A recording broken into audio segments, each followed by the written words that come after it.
Quantos podem dar um bom glória a Deus de boas-vindas, profeta? Que grande honra. Não temos problema com horário. Estamos vindo num feriadão, amanhã é sábado. E mais do que isso tudo, estamos em um avivamento. Amém. Em um avivamento não temos pressa. Quantos me ajudam? Então dá um aleluia, dá um aplauso, dá um glória a Deus. Recebe o profeta com alegria.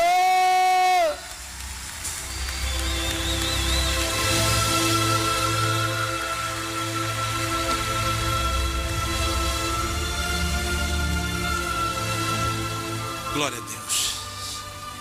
Por favor, quem tem a palavra de Deus em suas mãos, abra comigo no Evangelho de Mateus. Mateus, capítulo 13. Vamos ver o que diz a palavra de Deus, do verso 1 até o versículo 9. Podemos? Naquele mesmo dia, saindo Jesus de casa, assentou-se à beira do mar. E grandes multidões se reuniram perto dele, de modo que entrou num barco e se sentou. E toda a multidão estava em pé na praia. E de muitas coisas lhe falou por parábolas, e dizia: eis que o semeador saiu a semear.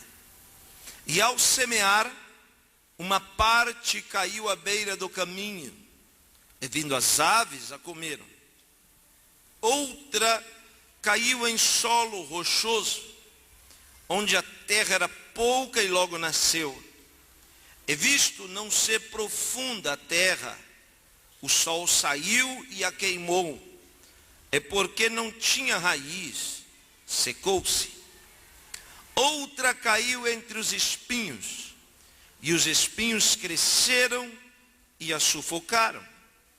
Outra, enfim, caiu em boa terra e deu fruto, a 100, a 60 e a 30 por um. Quem tem ouvidos para ouvir, ouça. Bendito és tu, eterno, nosso Deus, Rei de todo o universo, sua palavra dura para sempre. Bendito seja o seu nome, o seu reino jamais terá fim. Fale conosco de forma clara, concisa e poderosa. Ó Deus, fala não o que nós queremos ouvir, mas o que nós precisamos ouvir. E que ninguém saia daqui da mesma maneira que entrou, mas que saímos daqui diferentes, por causa da sua palavra. Te agradecemos para a honra do seu nome. Amém. Só os salvos sentam dando glória a Deus.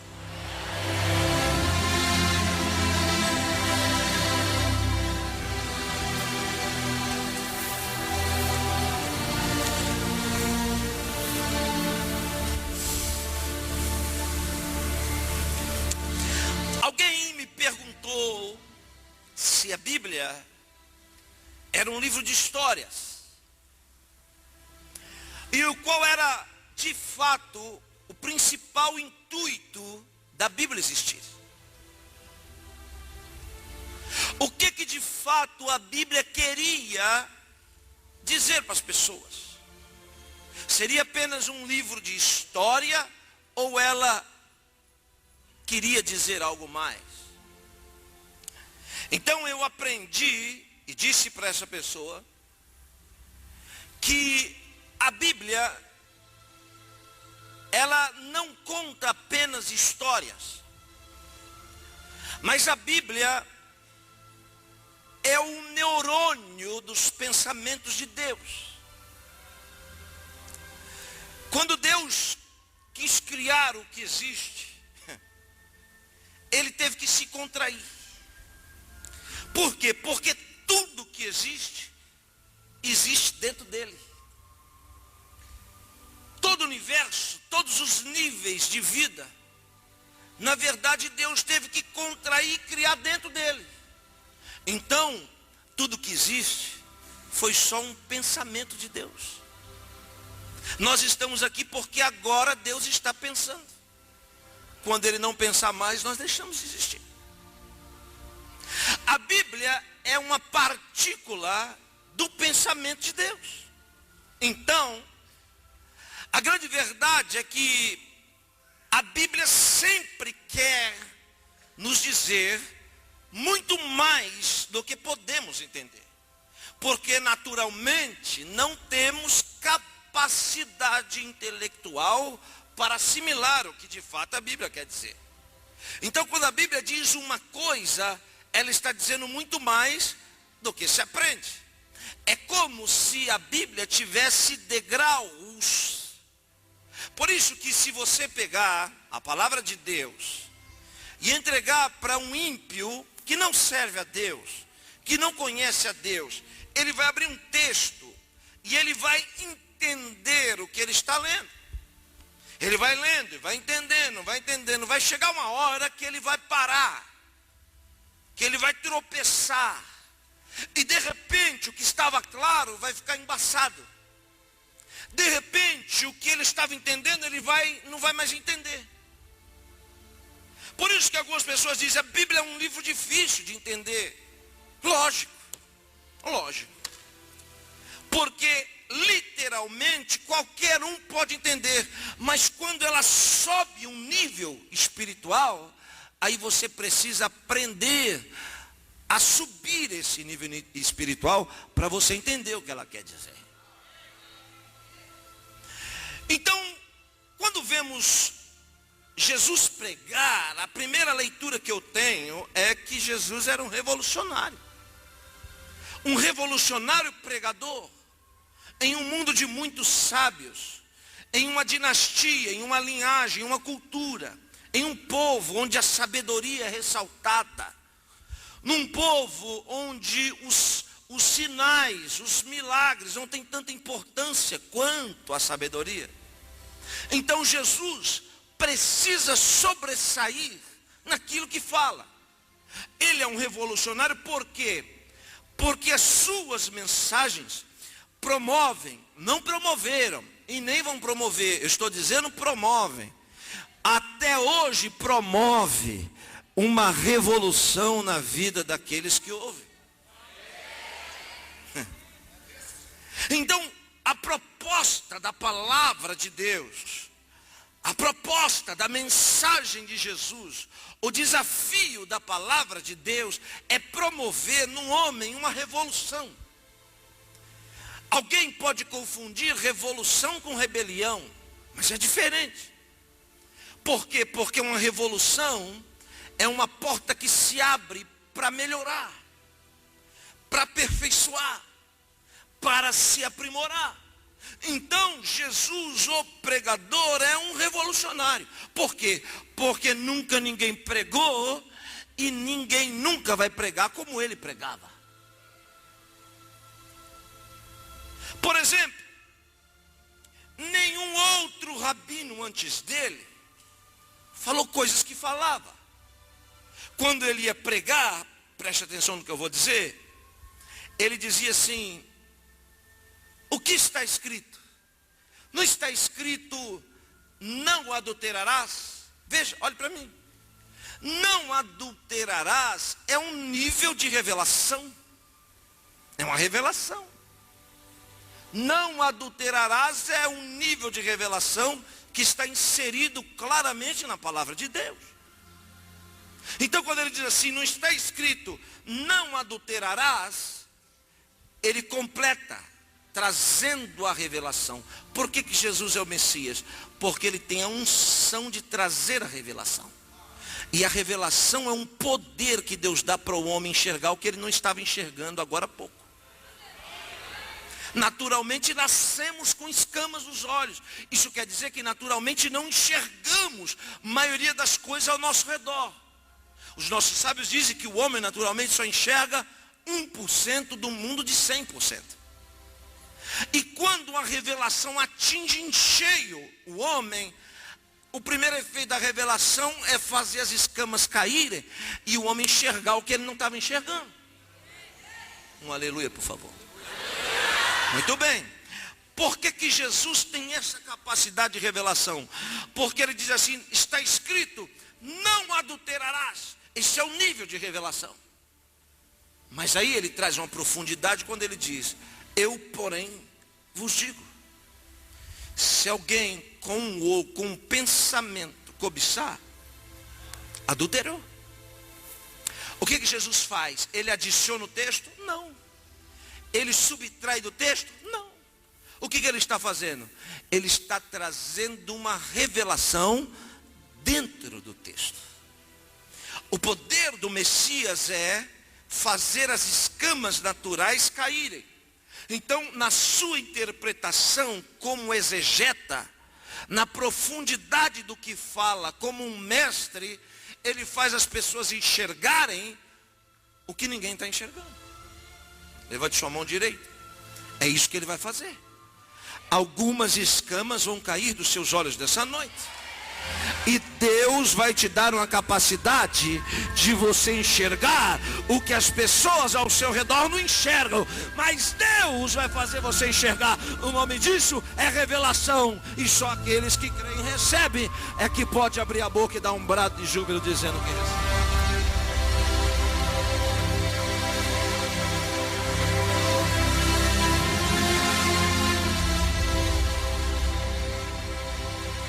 Me permita, por favor, retroceder na última vez que preguei aqui, para você entender o que é revelação.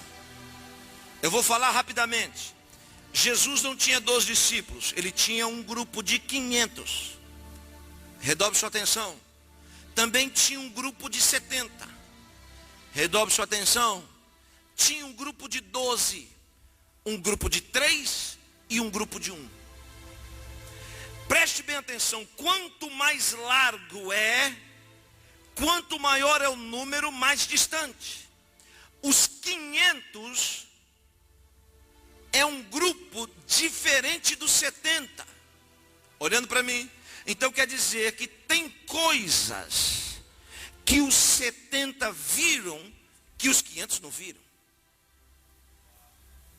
De modo que existem coisas, eu estou me aproximando de Jesus, que os 12 viram, mas os 70 não. Ok?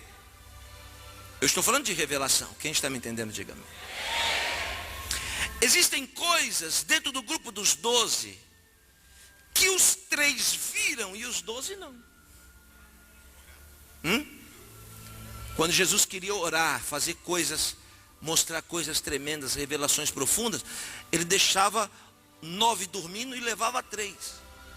Mateus 17, chamou 3 só, para ver Jesus se transfigurar no monte da transfiguração, e aparecer diante de Elias e diante de Moisés. E se alguém disser que Moisés está morto, lógico, vai ter que acreditar no que Allan Kardec diz, porque Allan Kardec diz que quem morre pode voltar para falar com quem está vivo. E se Jesus aparece falando vivo com Elias, é porque Elias está vivo. E se ele aparece falando com Moisés, é porque Moisés não morreu, também está vivo. Porque só vivo pode falar com quem está vivo. Então, pastor, a Bíblia está equivocada, porque no começo, no cabeçalho do livro de Josué, Deus fala para Josué: o meu servo Moisés é morto. Muito bem, o equívoco não está na palavra de Deus, mas na tradução, porque o texto original diz: o meu servo Moisés é aniquilado. E aniquilado quer dizer alguém inválido para este mundo. Aleluia. O que aconteceu, eu vou lhe dizer. A Bíblia diz que quando um crente morre, anjos de Deus vêm no dia da sua morte. Quando é ímpio, são demônios. Quem diz isso é Jesus. Ora, quando Moisés subiu no Nebo, ele subiu foi para morrer mesmo. Ele subiu foi para se despedir desse mundo mesmo. Mas quando ele sobe para morrer, nós aprendemos e sabemos que uma pessoa só morre quando o espírito sai. É lógico. Para a pessoa morrer, o espírito tem que sair dela. E o espírito é santo. É uma fagulha da santidade divina no homem. Aleluia. Muito bem. Quando o homem não tem que duchar santidade, ele leva um tiro na orelha e morre. Por quê? Porque o espírito quer sair logo do corpo imundo. Mas quando o homem tem muita que duchar, muita santidade, o espírito se sente em casa. Então você dá no meio da testa um tiro, ele não morre. Por quê? Porque o espírito não quer sair. Moisés tem alto nível de santidade e lógico, quando ele vai morrer no Nebo, o anjo de Deus vem matar ele. Quando o anjo de Deus fura, espiritualmente falando, com a espada flamejante que vai furando ele, o espírito não quer sair, porque se sente em casa, tem muita santidade. Ora, naqueles dias o anjo da morte deveria vir para conferir o corpo. Quem está me entendendo, diga amém. Logo o anjo da morte vem para conferir o corpo de Moisés. Aí o anjo que mata está dizendo: Deus, eu estou tentando, mas o homem não morre. O que eu faço? Deus diz: espera aí, Miguel, corre. Miguel vem, segura o anjo da morte aqui. O outro está tentando matar Moisés, não morre. O que eu faço? Deus disse: traz ele para cá. Translada Moisés. A prova é que quando Miguel sobe, aleluia, o anjo da morte vem procurar o corpo, está procurando até hoje e não vai achar, porque o corpo foi transladado. O corpo foi transladado. E Moisés, eu digo com firmeza, é uma das duas testemunhas do livro do Apocalipse. Moisés e Elias. Eu estou dizendo o quê? Eu estou dizendo que quanto mais distante, menos revelação. O que os 70 viram, os 500 não viram. O que os 12 viram, os 70 não viram. O que os 3 viram, os 12 não viram. E lá na cabeça tem um discípulo que é muito próximo de Jesus. Aquele que se debruçava no peito. Quer dizer que não tem ninguém mais próximo do que ele. E quanto mais próximo você é, mais claro é o palpitar do coração. Onde foi esse aleluia? Ali, aqui também. Você quer ver que quem está próximo sempre tem a revelação antecipada? Quer ver? Última ceia, os 12 sentados. Aí Jesus se levanta e diz assim: ó a revelação, lá vem a revelação. Um de vós vai me trair. Revelação. Ninguém sabia disso. Um de vós vai me trair. Aí todo mundo começou a olhar um para o outro. Quem está próximo? João, vem aqui, por favor. Jesus disse: um de vós vai me trair. Quem está sentado do lado, que debruça no peito, é João. A revelação saiu no nível para os 12. Um de vós vai me trair. Só que ele não falou quem era. Quem está próximo se debruça e diz: mestre, já foi promovido. Por acaso sou eu? Não, não é tu não. Olhe para mim.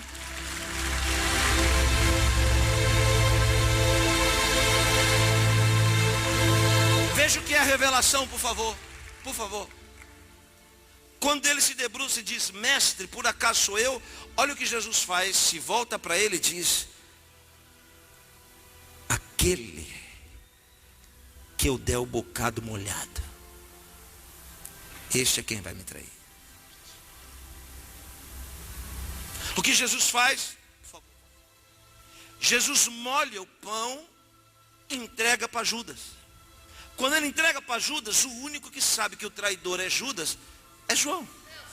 Porque os outros achavam que Judas ia dar dinheiro para os pobres.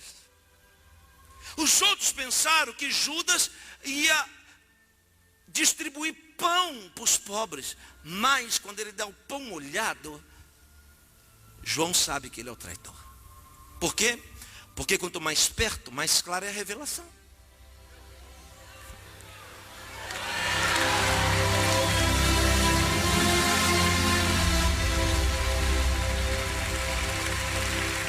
Então a revelação tem no mínimo 2 níveis.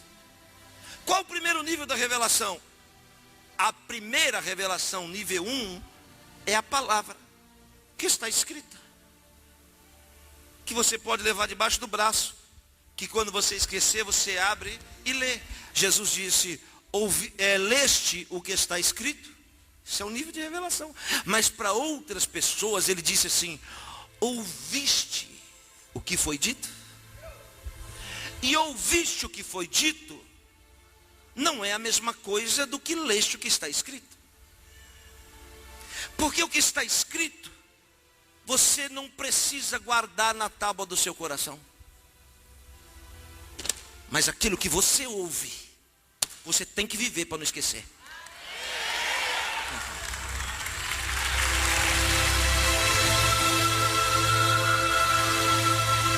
Por isso que Jesus não era claro no que falava algumas vezes. O nome disso é parábola. O que é uma parábola? Parábola é uma didática, uma forma de querer falar uma coisa falando outra. De querer tocar no assunto usando uma alegoria. Quem me entendeu, diga amém. Então, a Bíblia, na verdade, é uma grande parábola. Por quê? Olhe para mim, por favor, quem quer que eu pare, diga amém. Quem quer que eu continue, diga glória a Deus. Olhe para mim, ouça o que eu vou dizer. Eu vou lhe dar exemplos. Jesus chega na casa de Simão para comer e fica calado. Ele está no culto, mas está calado. Não fala nada. Por que não? Porque o culto não é impressionante. Quando o culto se torna impressionante, quando a mulher entra pecadora, o culto se torna interessante para Deus. Impressionante para ele. Então, ele abre a boca e fala. O que ele fala? Ele ora para o sábio e diz assim, Simão, uma coisa eu tenho que te dizer. Vou lhe contar uma história. Aleluia. Olha só Jesus pregando para Simão. Certo homem, um credor, tinha 2 devedores. Um devia 500 e o outro 50. Não havendo nenhum dos 2 com que pagar, qual perdoou os 2? Qual dos 2 vai amar mais? Aí o sábio, a sua própria sabedoria, cheio de escama nos olhos, dá a resposta. Ah, é lógico, quem devia mais, vai amar mais. Aí Jesus disse, acertou. Olha para mim. Toda vez que o Senhor, ou um mensageiro, ou um emissário, ou um profeta, ou um apóstolo, está pregando, ele não está falando de Davi, ele não está falando de Sansão, ele não está falando de Moisés, ele está falando de Paulo, ele está falando de você. Por quê? Porque toda mensagem, na verdade, é uma alegoria, porque de fato ele está falando a história da sua vida. Por isso que quando eu prego, algumas pessoas chegam e dizem, nossa, parece que o senhor conhece a minha vida. Não sou eu, é o Espírito Santo que usou alguém na Bíblia para falar algo para você. Então toda mensagem é uma parábola, quer dizer que na verdade ele está falando da história da sua vida. E toda vez que o Senhor nos conta uma parábola, redobre sua atenção, sempre no final ele faz uma pergunta. Por quê? Porque a resposta vai ser uma sentença para a sua vida. Quando você tem escama, você não entende a parábola. Está me entendendo?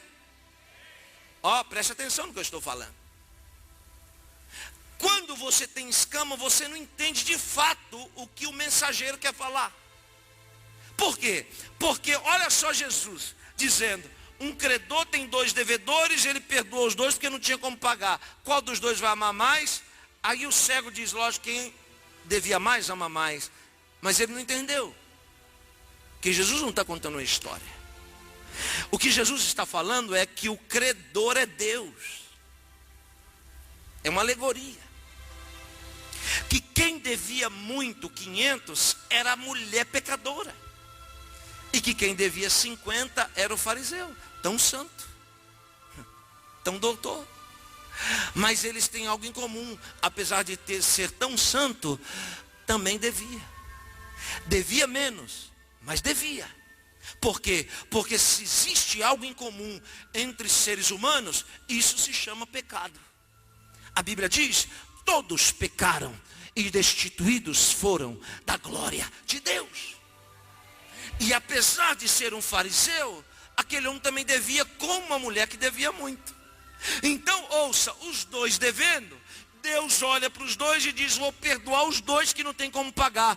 Aí Jesus pergunta, preste atenção. Primeiro ele prega e depois ele faz a pergunta: qual dos dois ama mais? Aí a sentença sai da boca do homem. É lógico, quem devia mais? Aí Jesus está dizendo: está vendo? É por isso que ela está me adorando.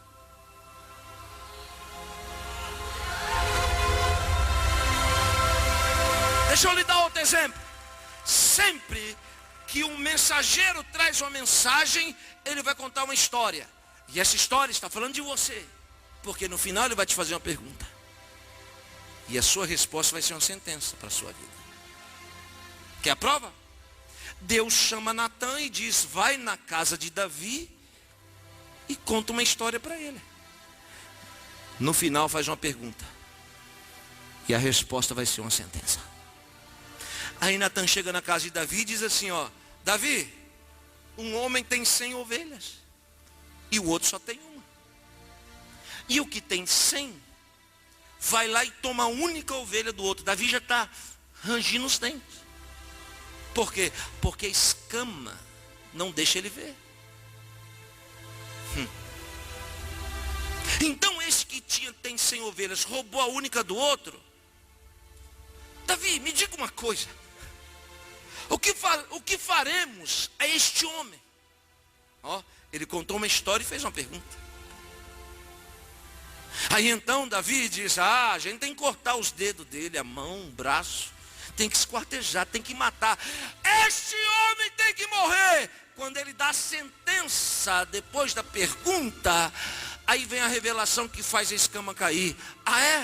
Muito bem, este homem é você. Aí ele murcha. Sempre que Deus envia um mensageiro, ele te conta uma história. E no final ele te faz uma pergunta. Você se lembra do rei Assuero? Chamou Amã e contou uma história. No final ele fez uma pergunta: o que o rei faz a um homem, aleluia, que ele quer honrar? Fez uma pergunta. Aí Amã deu a resposta: bota no teu cavalo com as tuas vestes, pensando que era ele. Quando ele diz assim: este homem é Mardoqueu, a revelação tira a escama e Amã murcha.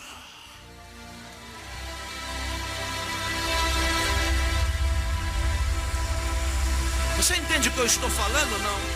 Olhe para mim. O que eu estou falando é que eu estou pregando a história da sua vida.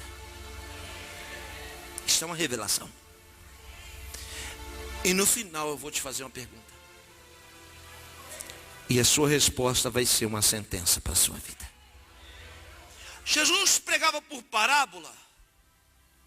E a Bíblia diz, veja, a Bíblia sempre quer dizer mais do que você entende. Coloca aí o verso 1 do capítulo 13. Abre aí, Mateus 13, verso 1. Olha o que diz a Bíblia. Naquele mesmo dia, Jesus saiu de casa e se sentou-se à beira do mar. Verso 2.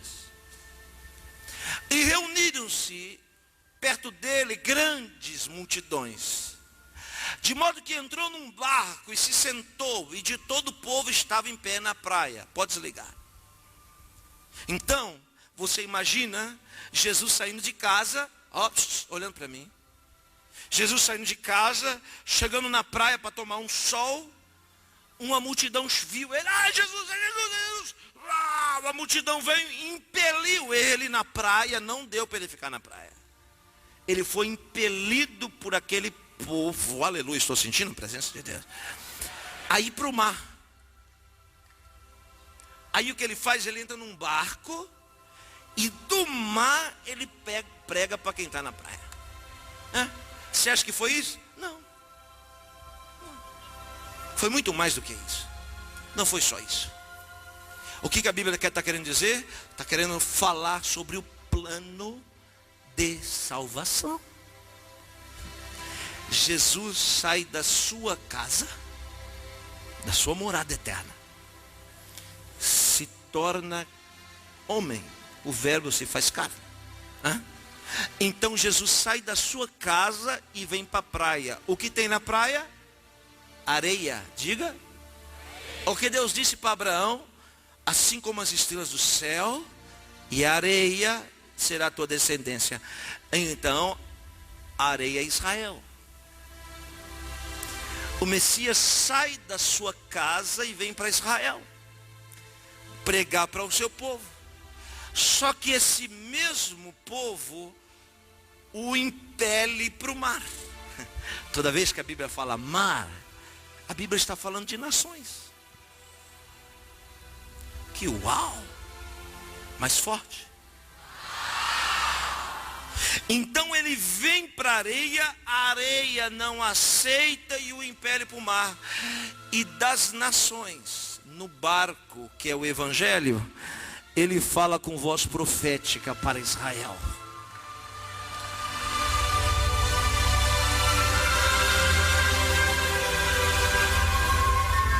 Muito bem. Uma grande multidão se aperta. Olha a mensagem dele. Eis que o semeador saiu a semear. Aí todo mundo ficou olhando um para o outro. Tremendo. E ao semear, uma parte da semente caiu no caminho. Veio as aves do céu e comeram. Depois, uma outra parte caiu no meio das pedras. Parece simples, mas é profundo. E agora, nessa segunda instância, houve uma evolução. Na segunda instância, a semente entrou na terra, mas não tinha muita terra, era pouca. E a semente morreu. Na terceira tentativa, caiu no meio dos espinhos. Os espinhos sufocaram. Ela criou raiz, mas na hora de brotar, de aparecer, os espinhos não deixaram. Sufocaram. E depois ele diz que ele encontrou uma terra boa. E cada semente que caiu, deu no mínimo 30, em média 60 e no máximo 100. Aí terminou dizendo: quem tem ouvidos para ouvir, ouça. A multidão olhou um para o outro e disse: ele não dormiu essa noite. Nós viemos de longe para ouvi-lo ministrar, pregar. E chega aqui, ele diz que o semeador saiu semear, e uma parte caiu no caminho, outra nas pedras, outra nos espinhos, e depois na terra boa, e acabou a mensagem. Peraí, eu não entendi nada. Eu não entendi nada.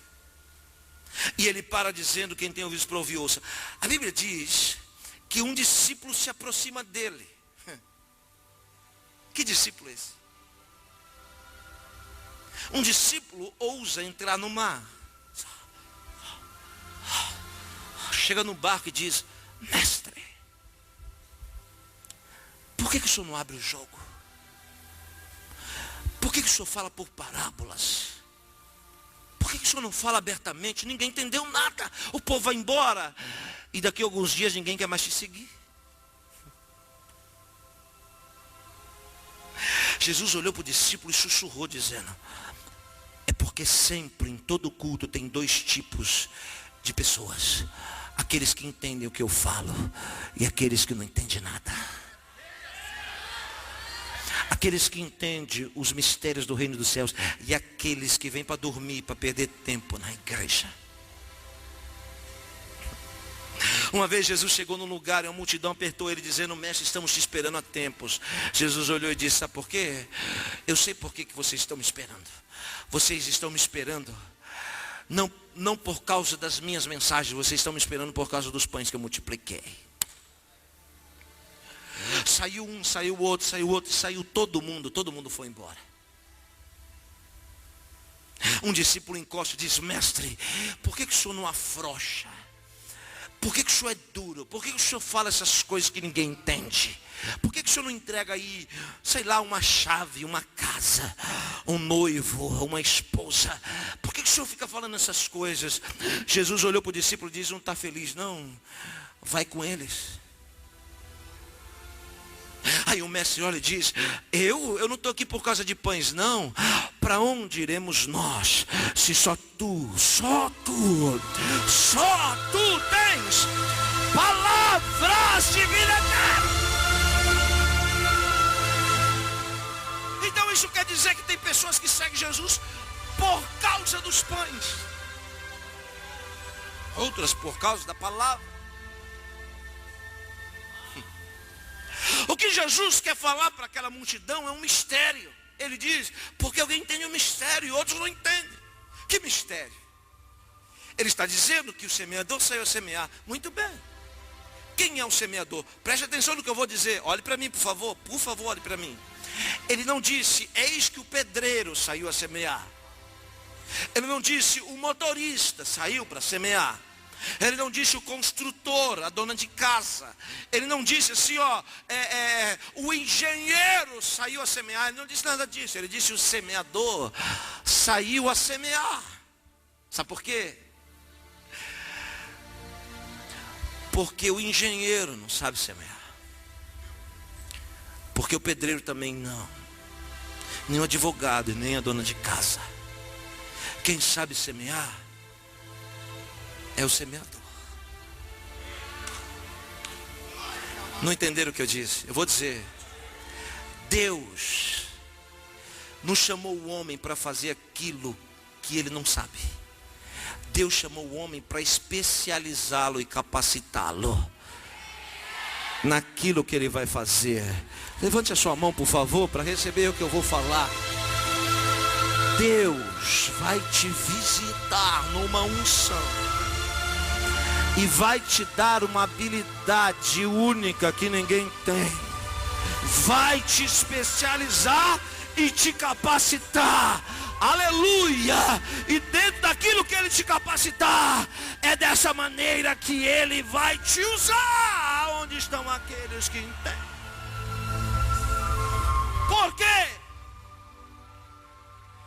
Porque a grande missão do Messias é especializar homens, cada um numa área. Quando ele diz que o semeador saiu a semear, por quê? Porque ninguém semeia melhor do que ele. Quem é o semeador? O semeador é o Espírito Santo. Ninguém semeia melhor do que o Espírito Santo. Você não entendeu o que eu disse? Eu disse que o Espírito Santo está aqui nessa noite. Que o semeador veio para o culto nessa noite. E que ninguém semeia melhor do que ele. Muito bem, olhe para mim. Ele diz que o semeador tem semente nas mãos. Então o que é a semente? Recebe o que eu vou falar. Aleluia, é forte. Isso o Espírito Santo me disse no avião.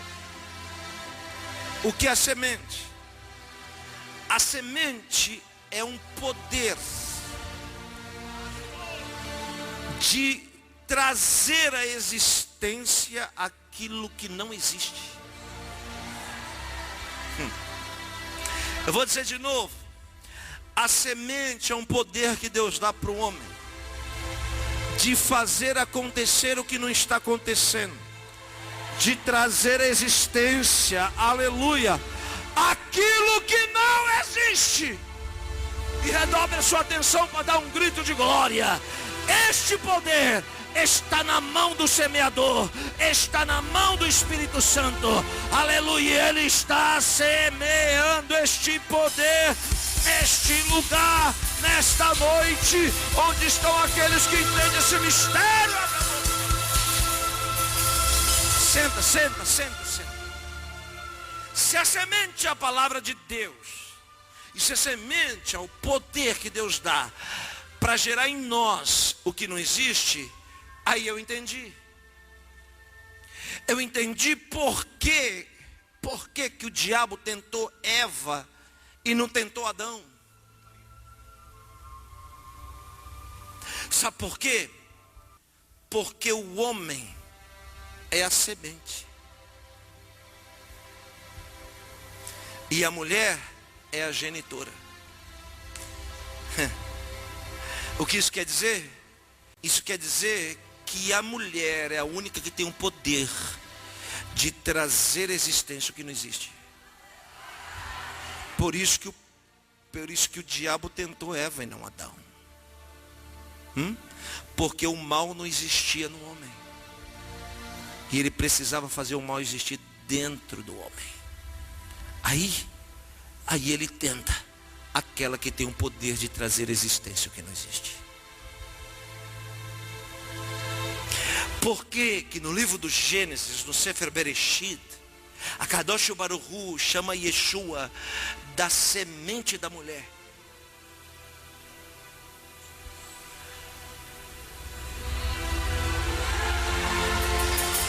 Sabe por quê? Porque mulher não tem semente. Mulher é genitora. Sabe por quê? Porque lá no Sefer Bereshit, Deus está dizendo como o Messias vai ser gerado. Sem a semente do homem.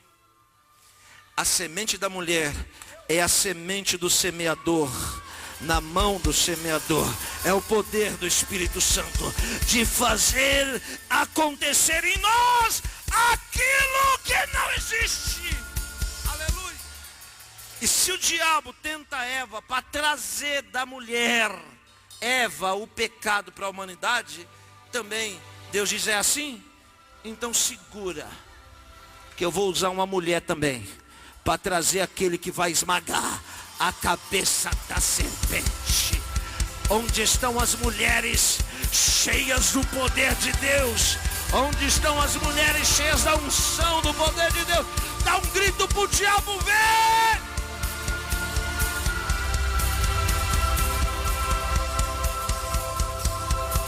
Por quê? Porque a mulher é o peso na balança que decide.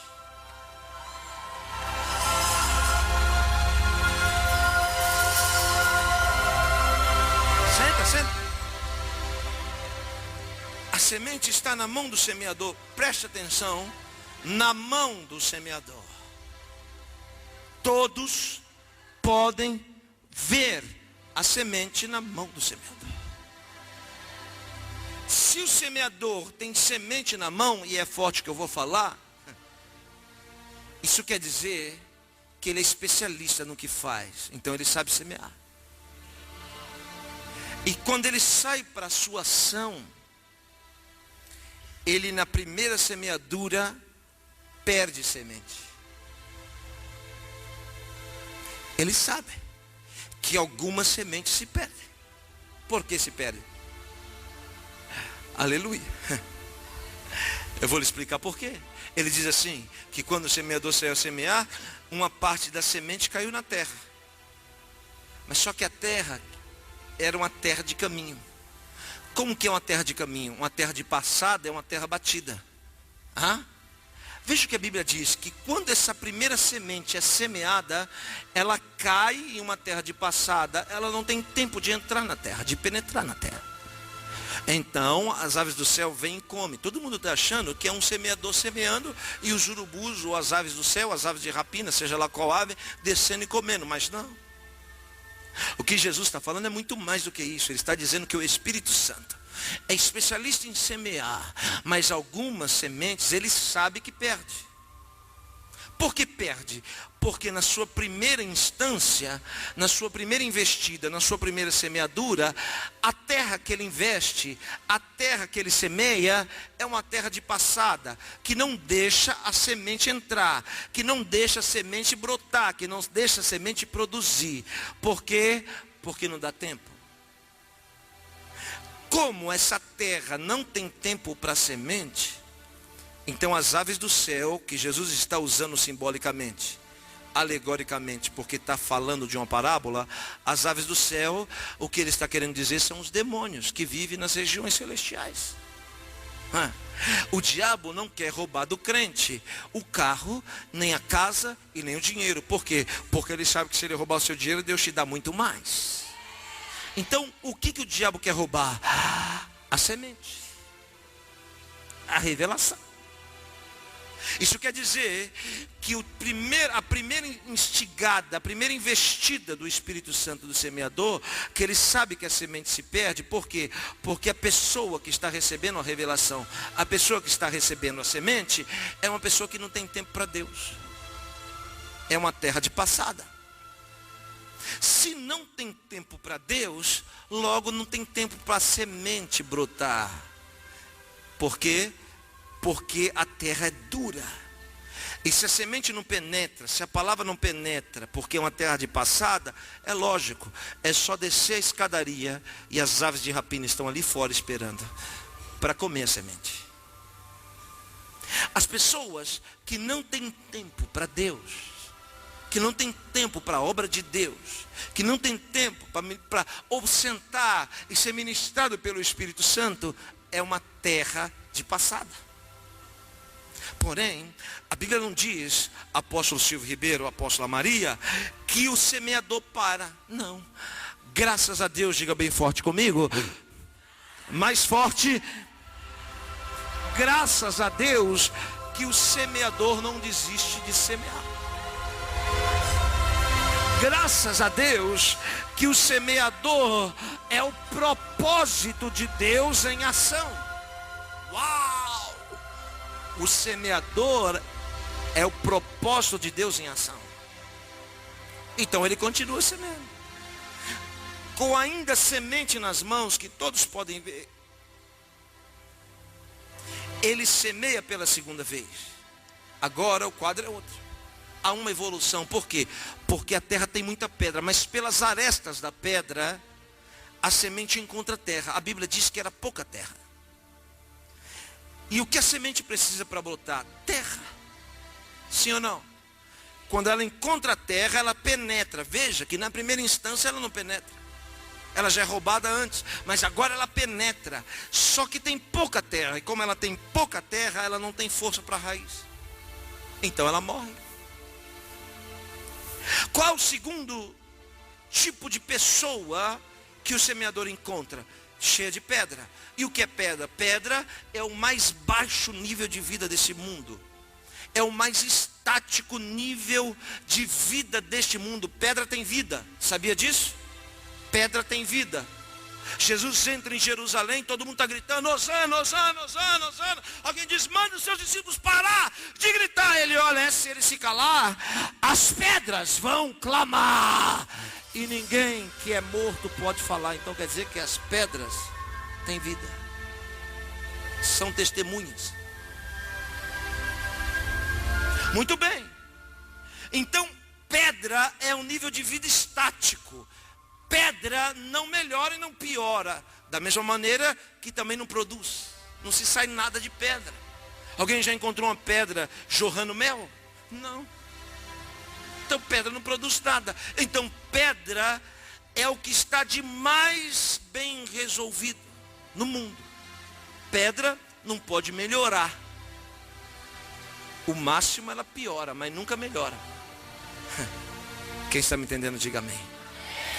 O semeador diz que essa segunda instância tem pouca terra e muita pedra. O que é terra? Toda vez que a Bíblia fala de terra, a Bíblia fala de pessoas. Por que terra é pessoa? Olhe para mim, por favor. Porque a nossa primeira matéria é a terra. Fez o homem do pó da terra. Quem me entendeu, diga glória a Deus. Mas preste atenção. Quais são os 4 elementos do mundo? É simples. Terra, ar, fogo e água. De novo, terra.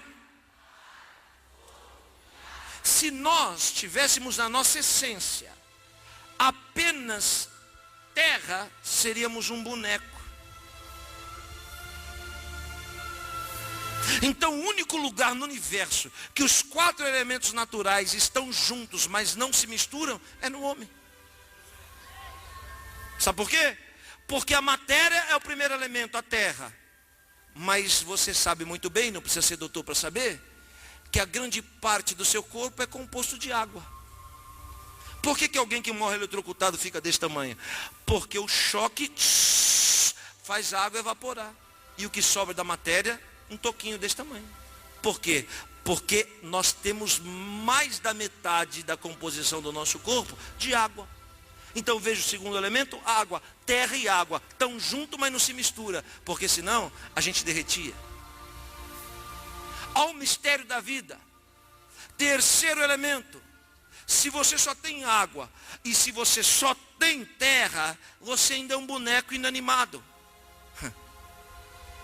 Mas aí ele vem.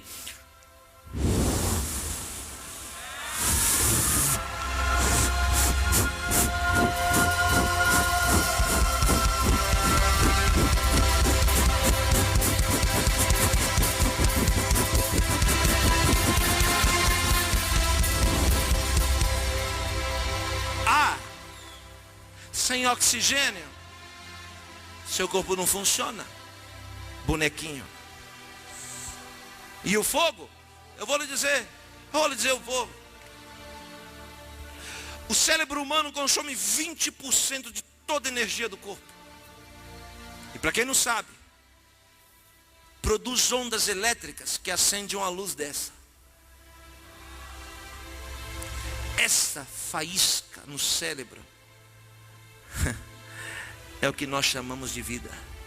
Porque enquanto tem faísca, a máquina fica pi, pi, pi, pi, pi, pi, dando gráfico. Quando não tem mais faísca, ela fica reta, morreu. Então a faísca é o fogo que mantém o homem vivo. Os 4 elementos juntos em um só lugar, sem se misturar. Porque se o fogo encontra água, um dos dois subsiste. Em você tem os 4 elementos, não se misturam e todos funcionam. Isso chama-se vida. Aleluia. Vou parar, os irmãos não estão gostando.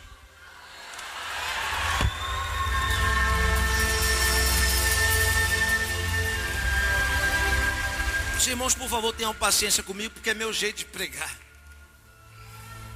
Eu ainda vou aprender a dar cambalhota. Mas eu ainda vou aprender. Muito bem, olhe para mim.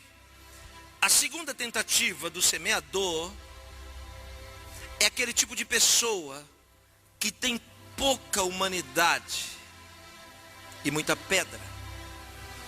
É aquele tipo de pessoa orgulhosa que olha as pessoas de cima para baixo. Por quê? Porque ele tem muita pedra e pouca terra. Se a terra é a humanidade, eu aprendi que Jesus não morreu na cruz por super-homem nem por Mulher Maravilha.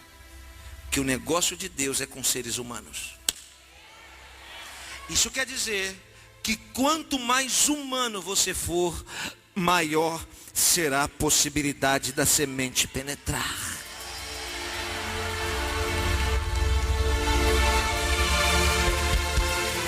Eu estou correndo.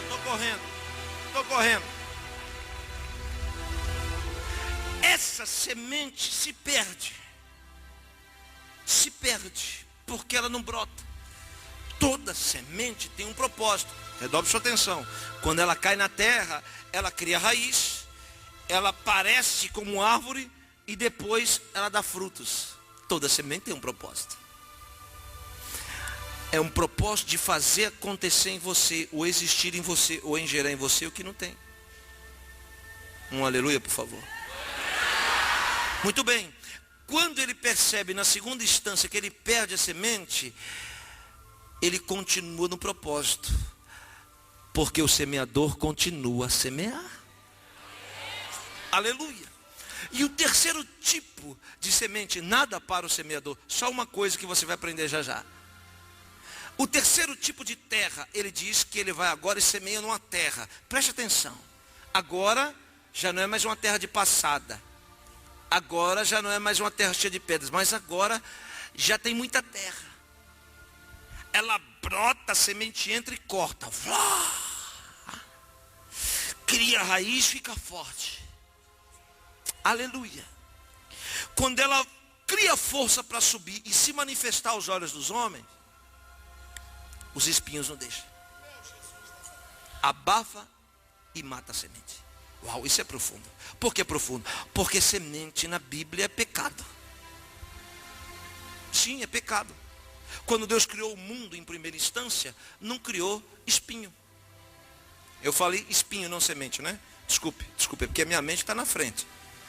Toda vez que a Bíblia fala de espinho, a Bíblia fala de pecado. Quando Deus criou o mundo, antes do pecado não tinha espinho. Os espinhos só apareceram por causa do pecado. Quando Deus criou o mundo, não tinha rato, nem barata, nem erva daninha. Tudo isso, essas pragas só surgiram depois do pecado. Amém? Da terra brotou espinhos com o pecado de Adão. Olhe para mim, por quê? Eu vou lhe dizer por quê. Porque o dono do território mudou. Se entrou pecado, saiu a perfeição do Éden e entrou o reino de Satanás, príncipe desse mundo. Aquele que está cheio de espinho. Você sabe que quando existe uma guerra entre dois reis, aleluia, uma batalha entre dois príncipes, o príncipe que vence o outro, ou melhor, o que perde a batalha, é obrigado a transferir para o vencedor todos os seus despojos. Sabia disso? Quem trava uma batalha e perde é obrigado a transferir todas as suas riquezas, as suas coroas, o seu patrimônio, tudo para quem vence. Você não entendeu ainda, entendeu? Espera aí que você vai entender. Quando Jesus está na fortaleza Antônia, um soldado olhou e disse: ele disse que é rei. É rei. Espera aí. Foi lá e fez uma coroa de espinho. Quando botou a coroa na cabeça de Jesus, todo mundo está pensando, está zombando. Não. Aquilo é profético. É o príncipe que perdeu, passando o reino para o príncipe que venceu. E declarando a vitória sobre o príncipe vencedor. Eu não ouvi um glória a Deus que faz.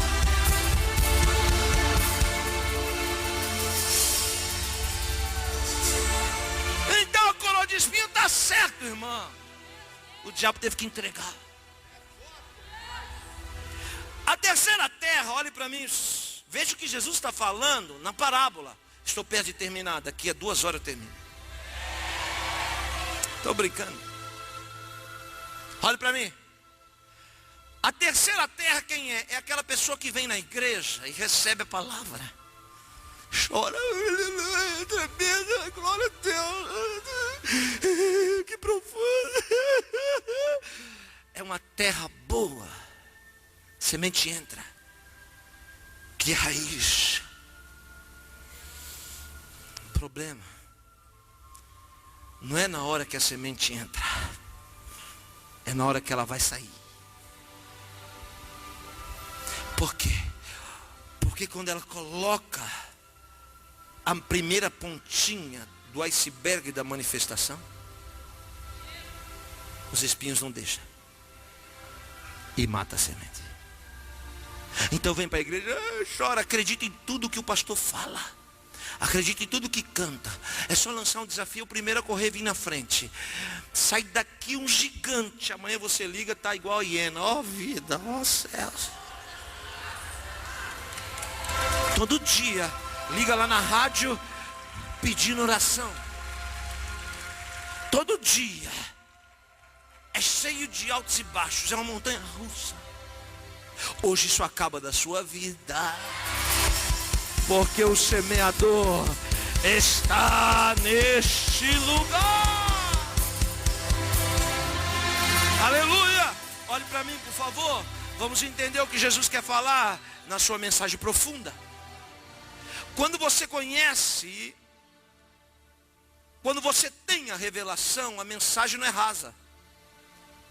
Quem está em busca de pão, ouve a mensagem e diz: que mensagem, o semeador saiu a semear, isso é pregador, vamos embora. Foi embora. Agora quem conhece o mistério do reino está entendendo tudo que ele está falando. Porque quando ele conta uma parábola, ele não está falando de Davi e de Sansão, ele está falando de você. É a história da sua vida. O semeador é especialista. Redobre sua atenção, estou perto de terminar a introdução. Semeou uma, não deu certo, continuou, porque não para, está em ação. Semeou duas, não deu certo, continua tentando. Por quê? Porque se ele é especialista, ele tem um objetivo. Nada para quem tem objetivo, a não ser quando você alcança o objetivo. Esse também foi fraco. Por quê? Porque ele semeia, não dá certo, continua, ele passa. Semeia, ele passa. Você já percebeu que tem pessoas que o Espírito Santo só passa?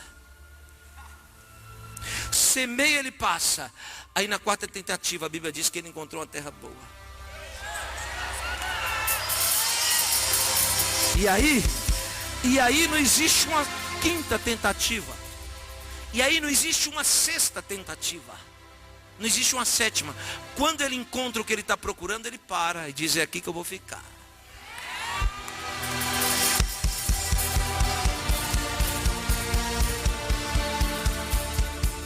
Então não adianta ele só passar na sua vida. Ele tem que parar e dizer: é aqui que eu vou ficar. Por quê? Porque o Espírito de Deus, o semeador, está à procura de uma terra boa. E quando ele encontra, ele para. Olha para mim, olha o especialista. Quando ele para, ó.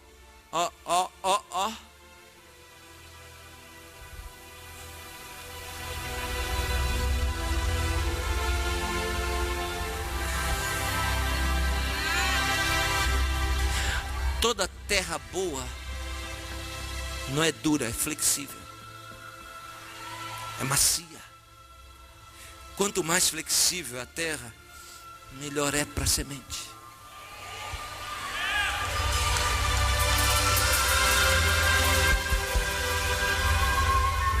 Aí o especialista para, examina a terra primeiro, levanta o pescoço e olha para ver se tem pedra. Não tem. Espinho? Não tem. Não é dura, é macia. Encontrei o que eu estava esperando. Olha para mim. Você entendeu o que eu disse? Desde o começo, ele tem sementes nas mãos que sabe que vai perder. E essa semente na mão, eu preciso que você ouça o que eu vou dizer agora, por favor. Pra você não perder todo este tempo. Ouça o que eu vou dizer. A semente na mão do semeador é este nível de revelação. Que todo mundo vê. Algumas dessas palavras se perdem aí por aí. É a semente na mão, a palavra revelada, que todo mundo tem acesso, que todo mundo vê. Quando ele encontra uma terra, aleluia, que ele sabe que não vai perder semente. Por quê? Porque quando ele examina e vê que a terra está apta, é preparada para receber a semente, ele não usa aquela semente. Debaixo da roupa, escondido, ele tem um alforje com as melhores sementes. O que as pessoas veem, leste o que está escrito. Quando ele encontra a terra, ele diz: ouviste o que foi dito? Então vocês entenderam. A semente do alforje, ela é potencializada. Porque ela tem um poder que a outra semente não tem. A semente do alforje, ela é tão potencializada, que quando ela é colocada no lugar certo, na terra certa, tem alguém sentindo a presença de Deus?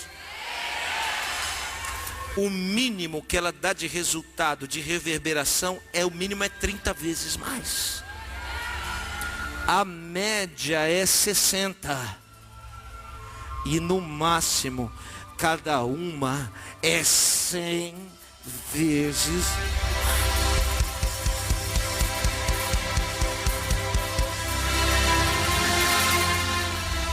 Então o que Jesus está falando nesta parábola que ninguém entende? Ele está dizendo que o Espírito Santo é um grande investidor. É isso que ele quer dizer.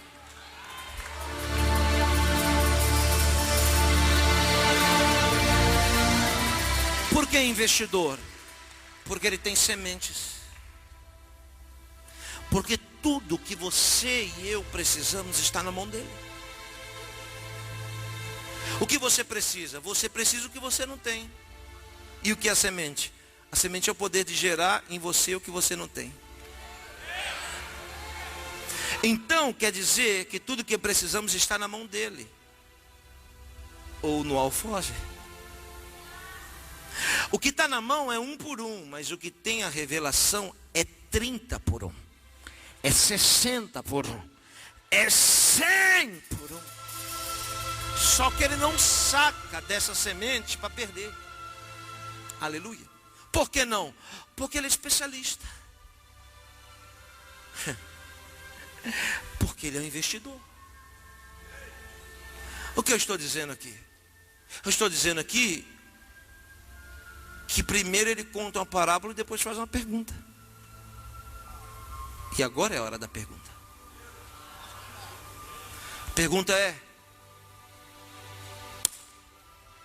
o que você é capaz de fazer nessa noite para fazer o investidor investir em você?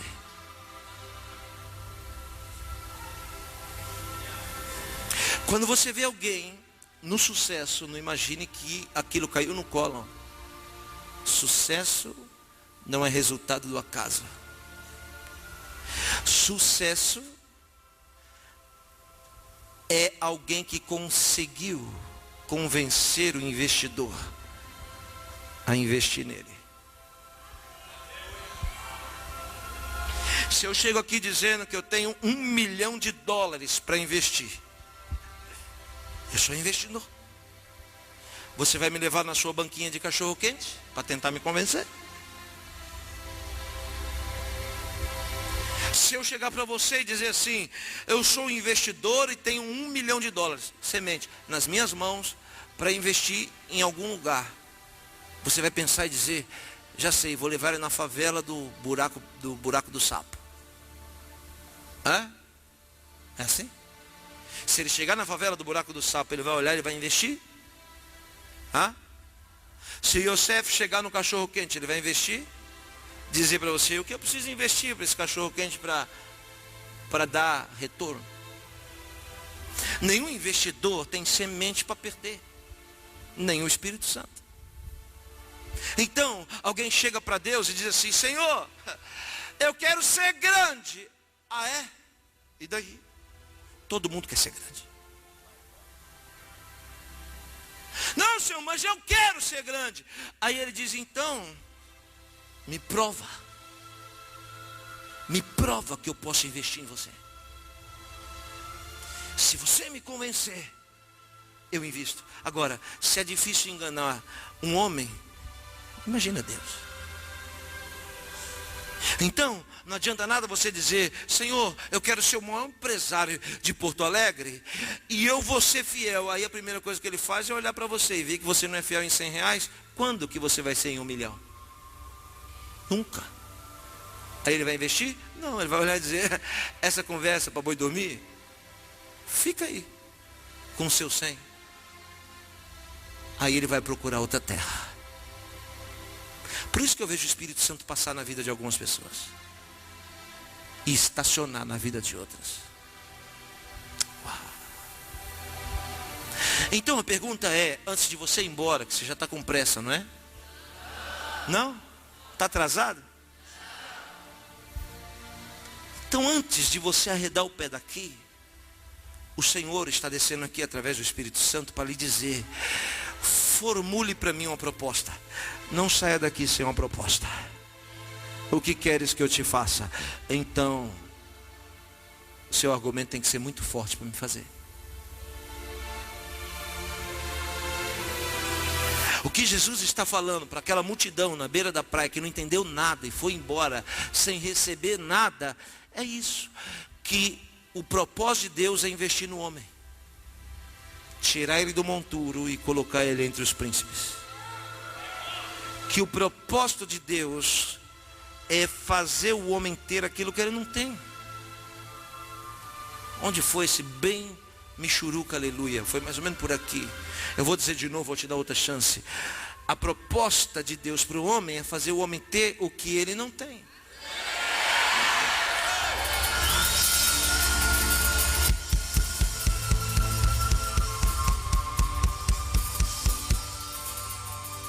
Fique de pé, por favor. Eu sinto que o semeador está aqui.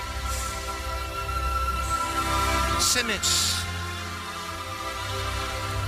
Sementes. Diga para quem está perto de você: semente é o poder de gerar em você o que não existe. Diga: semente é a palavra de Deus na boca do profeta.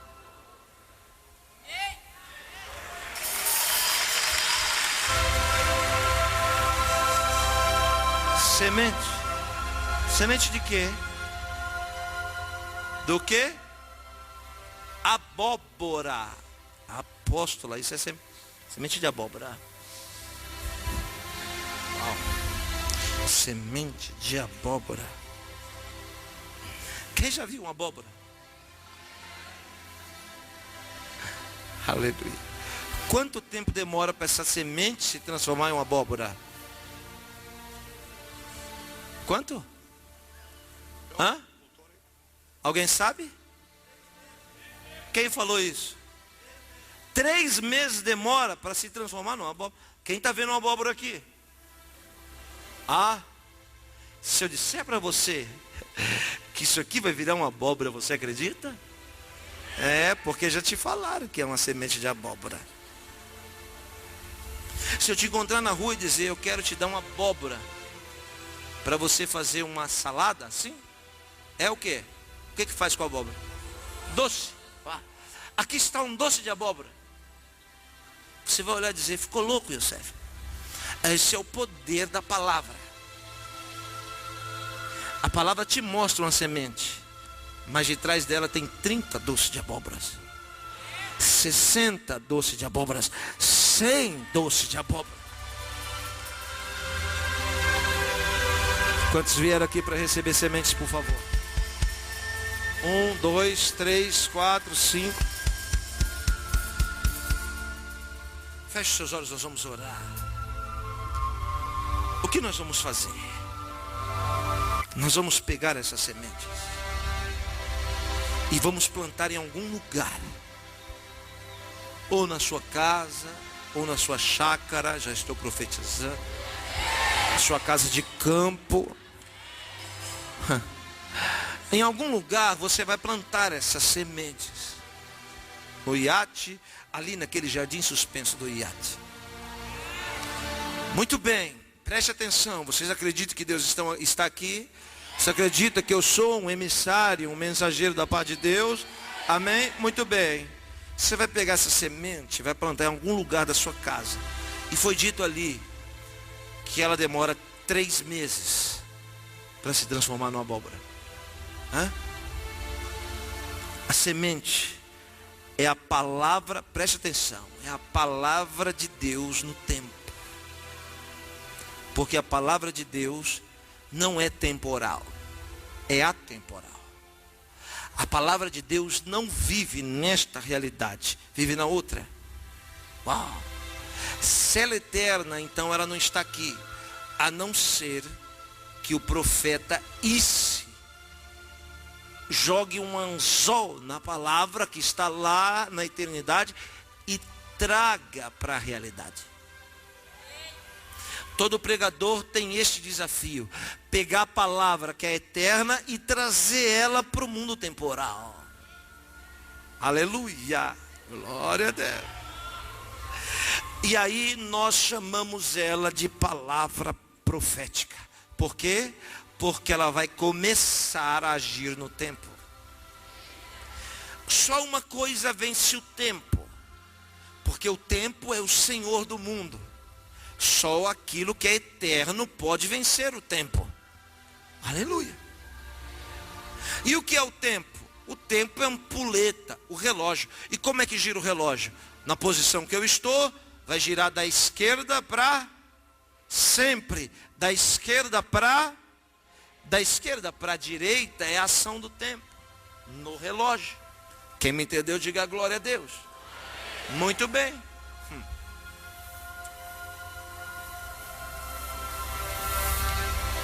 Dalila descobriu o segredo de Sansão. Os filisteus vieram e rasparam a cabeça dele. Também furaram os seus olhos. Se os filisteus botam cadeias em Sansão e jogam ele lá no fundo do templo de Dagon e mandam ele imitar Gretchen, Sansão ia viver o resto da vida lá. Mas os filisteus cometeram um erro grave. Mandaram tirar os bois da moenda. E como a moenda gira? A moenda gira da esquerda para a direita. A moenda gira da esquerda para a direita. Os filisteus tiraram os bois e colocaram Sansão.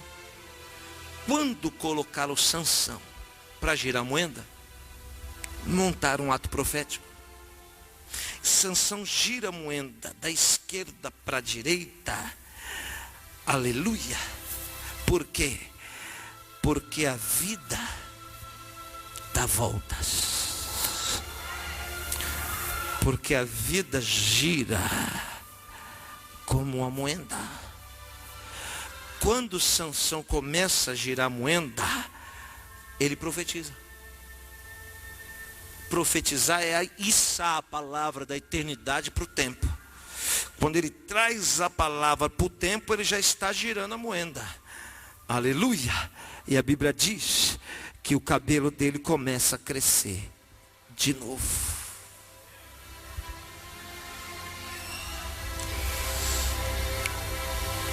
Começa a crescer de novo e derruba o templo de Dagon.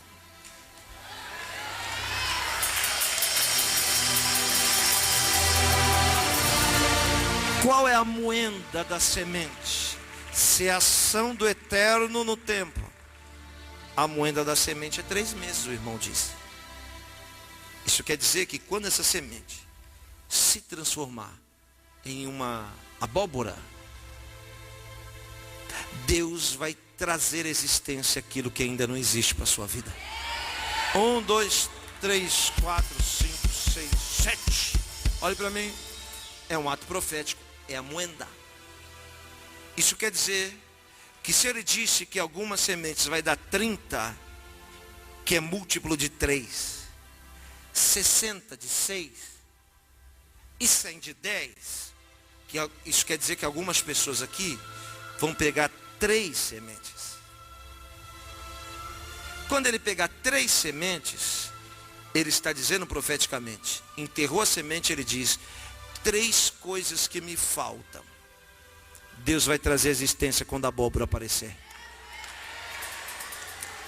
Vocês não acreditaram no que eu disse? Outras pessoas vão pegar 6 sementes.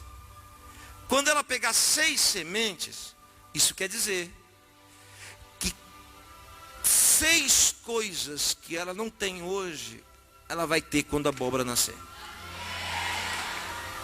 Não entenderam? Muito bem, vou continuar insistindo.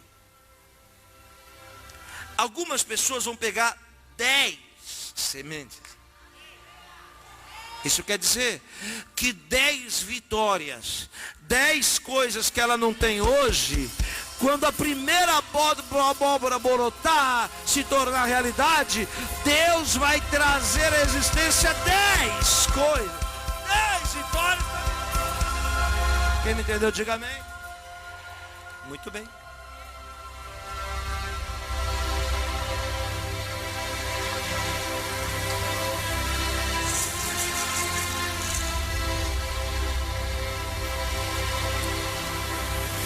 Deus, ou melhor, o homem, não pode cobrar de Deus fazer aquilo que Ele não faz. Você vai dizer para o seu filho: filho, não bebe cerveja, e toda vez ele olha para você e vê você de cara cheia. Ô filho, não fala palavrão, e você fala. Então você não pode cobrar dos outros o que você não faz. Quer me entender? Diga amém. Muito bem. De Deus você não pode cobrar o que você não faz. Como você quer que Deus invista em você, se você não investe na obra de Deus? Então ninguém aqui vai ficar sem investir e receber investimento. Como ninguém é obrigado a acreditar no que eu estou pregando, só aqueles que acreditam é que vai sair do lugar e pegar suas sementes.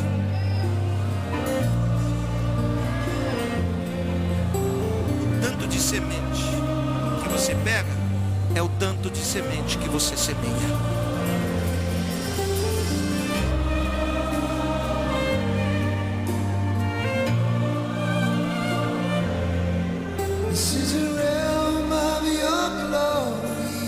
Filhos, quem quiser pegar mais sementes, podem pegar.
Podem dar um forte aplauso para o Senhor.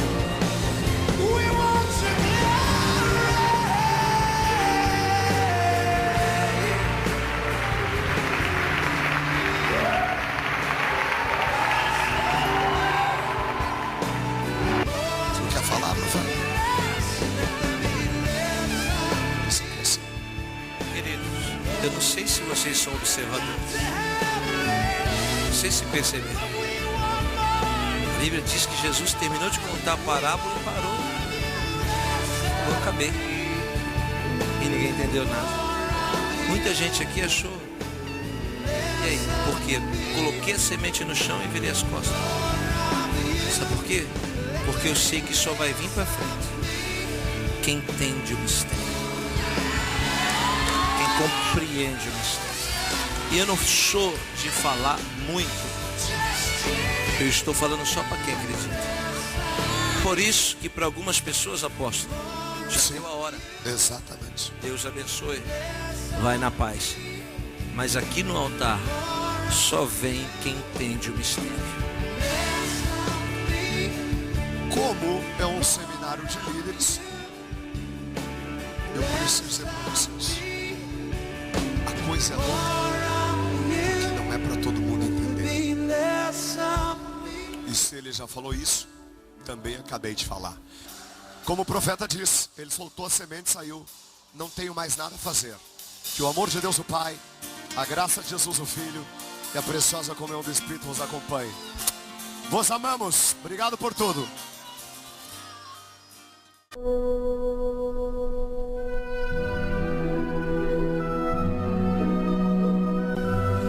Eis que o semeador saiu a semear. Aí todo mundo ficou olhando um para o outro. Tremendo. E ao semear, uma parte da semente caiu no caminho. Veio as aves do céu e comeram.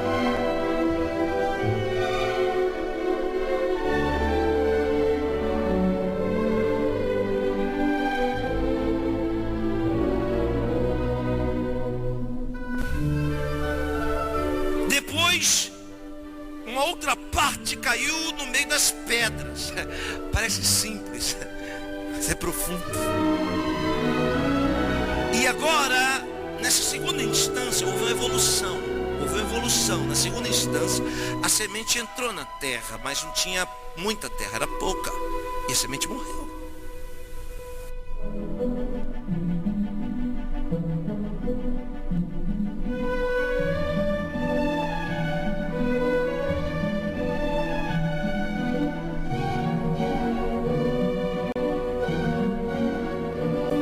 Terceira tentativa caiu no meio dos espinhos. Os espinhos sufocaram.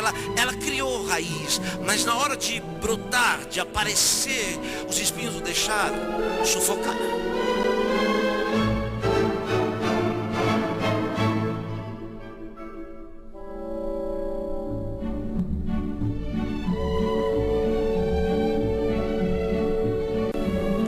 E depois ele diz que ele encontrou uma terra boa. E cada semente que caiu deu no mínimo 30, em média 60 e no máximo 100. Aí terminou dizendo: quem tem ouvidos para ouvir, ouça.